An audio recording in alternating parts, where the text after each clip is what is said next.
Support comes from Gemma, architects, planners, and designers seeking to bring joy to their clients and communities. Details at gemastl.com.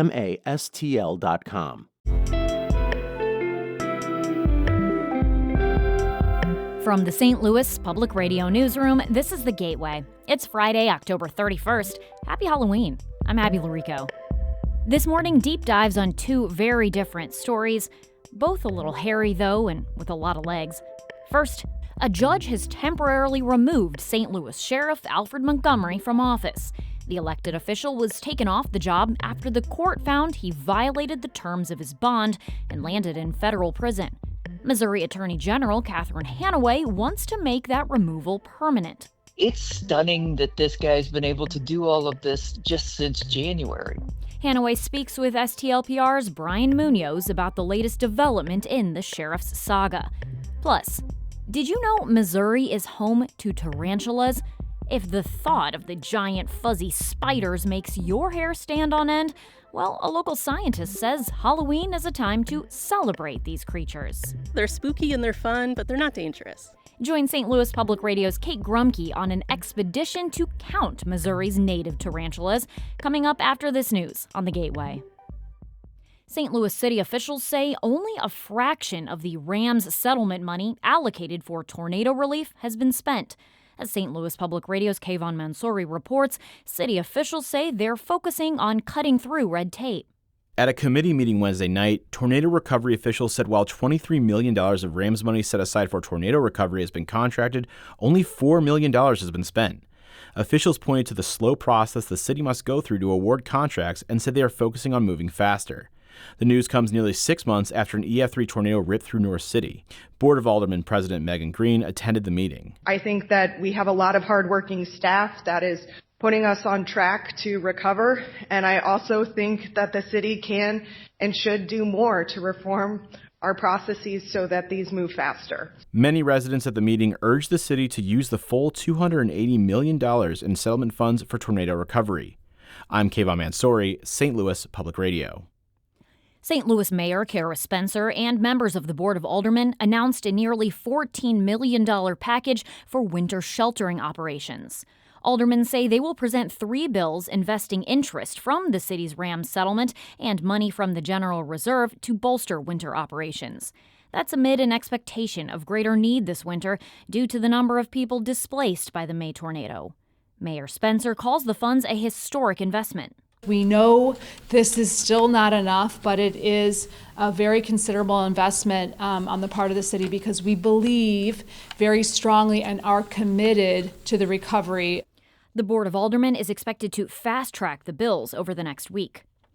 People spoke out against a proposed natural gas plant in Jefferson County at a public hearing last night.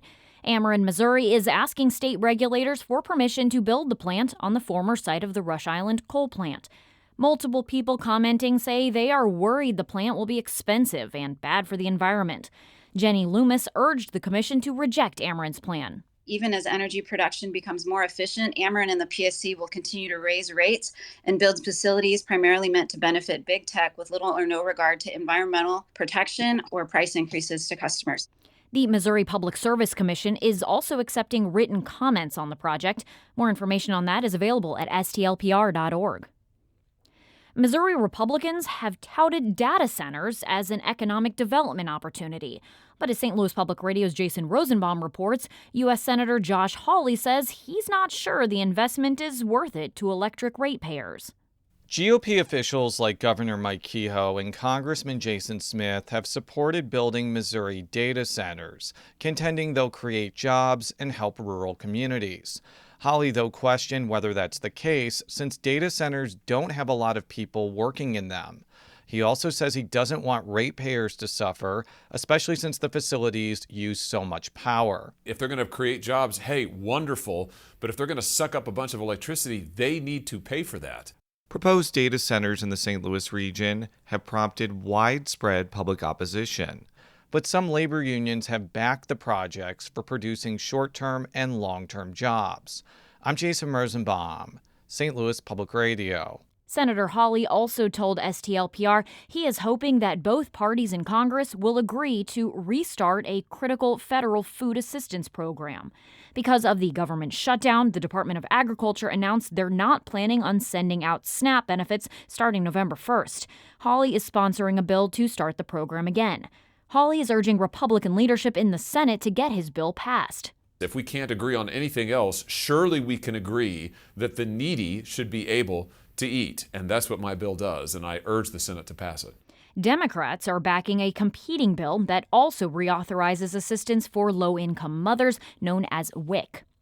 Illinois Governor J.B. Pritzker has signed an executive order releasing $20 million to support food banks across the state. That's as SNAP benefits will be cut off for nearly 2 million Illinoisans starting Saturday. The Democratic governor says this will be one of the only ways the state can offer support. When the system shuts down, he says recipients won't be able to access their SNAP accounts. St. Louis County officials are asking residents to donate diapers and other baby items to help families affected by the federal government shutdown. County Executive Sam Page says the shutdown comes as people are already struggling to pay bills and buy groceries. And it's tough for young families to have to decide between feeding their babies, between paying their rent, between paying their utilities. He says the drive is focused on diapers, wipes, and formula because these items are both expensive to buy and vital to have. People can drop off donations at county library branches and at the county's 3 public health clinics. Open enrollment for Affordable Care Act coverage starts this weekend, November 1st. Federal tax credits that help people pay for health plans on the open marketplace are set to expire in 2026. That means insurance costs for many will go up. As St. Louis Public Radio's Sarah Fenton reports, certain insurance customers in southern Illinois will see some of the highest premium hikes in the country. Without the subsidies, some families shopping on the Illinois health insurance marketplace will see a 6-fold increase in monthly premiums. The nonprofit health data organization KFF found in parts of southern and western Illinois, a 60-year-old couple making $85,000 a year will see monthly premiums increase 535%. Illinois Insurance Director Ann Gillespie says that's partially because of the region's high number of Medicaid recipients. Congress earlier this year cut Medicaid funding. When they lose the revenue stream from Medicaid, they're going to have to find some way to close that gap. And so the most likely way to do that is to raise rates for commercial payers. The same couple in the St. Louis region would see a 3-fold increase each month. I'm Sarah Fenton, St. Louis Public Radio. How do you transition in this segment from news and politics coverage to Halloween? How about with this story? A former St. Louis County councilwoman is opening up about how she started practicing witchcraft. Kelly Dunaway says she became interested in witchcraft during the pandemic, where she often had to make difficult decisions about COVID-19 mitigation policies. After leaving office, she started a company called Legal Witchcraft that seeks to help people find empowerment. Dunaway says witchcraft is becoming more popular in conjunction with the rightward tilt of the federal government. The more the right wing gains power, the more rights and privileges are taken primarily away from women. And it's a way for us to turn towards something that gives us back into our power and also connects us to each other. Dunaway served for about 5 years on the council. She chose not to run for re-election last year. You can listen to Dunaway's full Politically Speaking Hour on St. Louis On the Air interview at noon and 7 p.m. today on St. Louis Public Radio.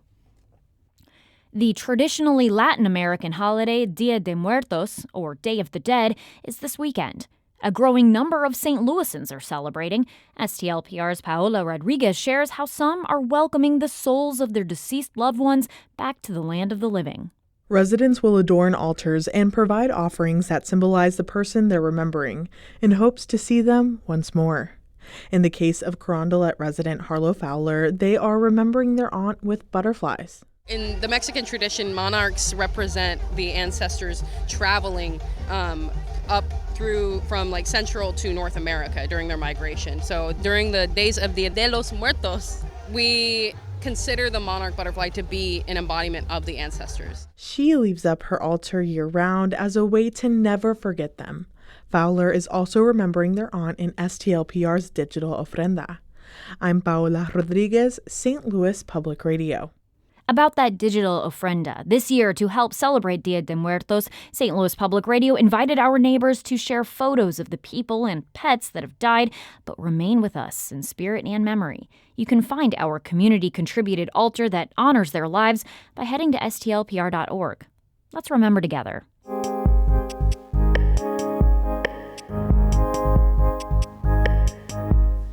For the Missouri Attorney General, fourth time's the charm.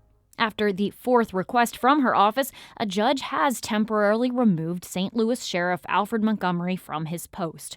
The argument? He can't do his job from a jail cell. Attorney General Catherine Hanaway is leading the quest to oust the sheriff. She spoke with St. Louis Public Radio's Brian Munoz just hours after the decision. In our opinion, it was overdue that he be removed. Obviously, we had tried to remove him by filing the quo warranto action and by filing a motion for summary judgment. This is only a temporary removal. We still are going to have a trial starting on November 18th, but it's a very good thing for the city of St. Louis that he's been removed. Right. And I think one of the questions people are asking themselves is if the sheriff is permanently removed, who steps in to replace him and what does that process look like? Right now, there's a process that's been set up by the judge who has the case for the temporary replacement, which is that the judges in the city are going to select that temporary replacement. Then, there's going to be great cooperation between the mayor and the governor. In my view, it's the governor who makes that appointment, but there are arguments that it should be the mayor's appointment. The good news is we seem to have a mayor and a governor who are getting along and who are going to make a really experienced choice who can do this job well. There's some argument from the Board of Aldermen here in St. Louis that they posit that it's up to actually them, the comptroller and the mayor, and that the governor isn't part of that equation. Do you agree with that view? No, I don't. And the statute that they point to says very clearly that there is a county council, that council makes an appointment, but a county council is very different than a board of aldermen. There is no mention of the board of aldermen in any of the appointment statutes for sheriff, nor is there in the Missouri Constitution or the city charter. This is pretty clearly an executive function. They are a legislative body. Either the executive in the form of the governor or the executive in the form of the mayor should make this appointment. Sheriff Montgomery's sitting in jail, and while he's only temporarily removed, he's still holding his title permanently at the moment and will seemingly continue to be paid his roughly $145,000 a year salary. How do you explain that to the people of St. Louis who may see all this and tell themselves, well, wait a minute? Well, what I can tell them is that the attorney general wants him gone completely and for the taxpayers to stop paying him. This is a judge's decision that he continues to get paid while he's sitting in jail. Sheriff Montgomery has come out previously and said that this removal effort is racially motivated. How do you respond to that claim? Absolutely, positively untrue. He's abused the office. He's neglecting his duties. Has absolutely nothing to do with anything other than his performance and non-performance as sheriff. What message do you have for St. Louisans who are watching all of this unfold and are concerned about the sheriff's office here in St. Louis? Well, I think it would be wise long term for the citizens of the city, the mayor, all the elected officials who are policymakers to think about whether it's time to perhaps do away with the office entirely and reassign those duties to another office. It isn't a traditional sheriff's office in the sense that it doesn't have law enforcement responsibility. And there have been some arguments about who's supposed to do what. We don't need a sheriff in the city of St. Louis, but we especially don't need this sheriff. That was Attorney General Catherine Hanaway speaking with St. Louis Public Radio's Brian Munoz.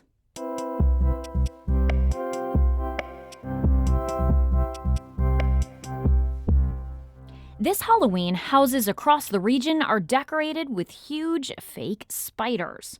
Mine's one of them. But you might not have known that there are real giant spiders native to Missouri, tarantulas. St. Louis Public Radio's Kate Grumke went along with a group of scientists who are studying Missouri's brown tarantulas in their native habitat. To find tarantulas in Missouri, you don't have to go far from St. Louis. But I can't tell you exactly where. That's because their location is top secret. So these tarantulas are popular in the pet trade. That's Becky Hansis O'Neill, a PhD candidate at the University of Missouri St. Louis. I'm meeting her and her team in an undisclosed place because it's illegal to disturb habitat and take tarantulas. In scary Halloween movies, giant spiders have a bad reputation. But Hansis O'Neill says the tarantulas we're looking for today aren't anything like Hagrid's pet spider in Harry Potter. They're very docile. We don't even have to restrain them when we take the measurements and put little tags on them. So they're cupcakes. We head off toward an ideal spot for tarantulas. Hansis O'Neill has been studying Missouri's tarantulas for 4 years. We don't know how their populations are doing, so today we're going to go count some and get some measurements and see how they're doing. After a short hike and a few wrong turns, should be that way. That looks wrong. We arrive at our destination. Tarantulas like warm, dry environments. Today, the UMSL team is checking a glade, an open, rocky ecosystem that can feel like a desert. Hansis O'Neill starts carefully picking up rocks to check underneath. We're looking for holes, and then oftentimes there'll just be a spider, like right there, looking at ya. She puts the rocks back precisely to minimize disturbance of this delicate habitat. It turns out a lot of things live under rocks in Missouri's glades. Ooh, an old wasp nest with a black widow on it. Lovely. It ran away, but that was a whiptail lizard. These are striped bark scorpions. Finally, we find who we're looking for. Oh, we got somebody. Hello. Oh, she's big.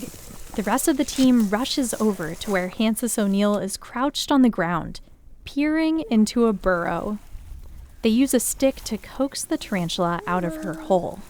All right, come on out. The spider tries to look tough, raising 2 of her front legs up to look even bigger than she is. Oh, yeah, give me the threat pose. No, so dangerous. Eventually, the tarantula settles down. She has brown and black fuzzy hair and is about the size of an orange. This is a freshly molted, relatively large lady, so this is a really beautiful spider.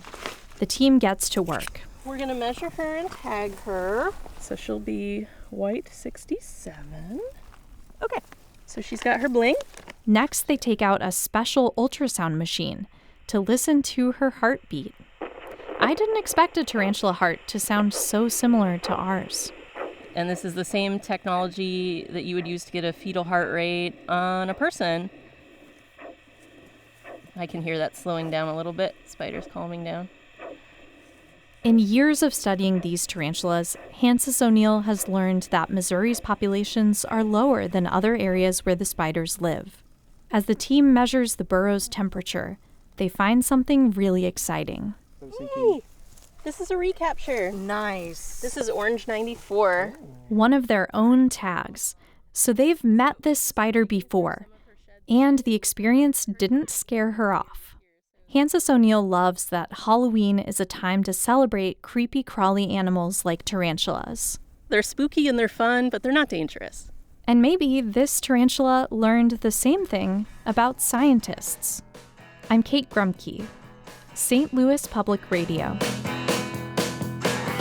To see photos and videos of the tarantula the team found, go to STLPR.org. The Gateway is a production of St. Louis Public Radio, a listener-supported service of the University of Missouri St. Louis.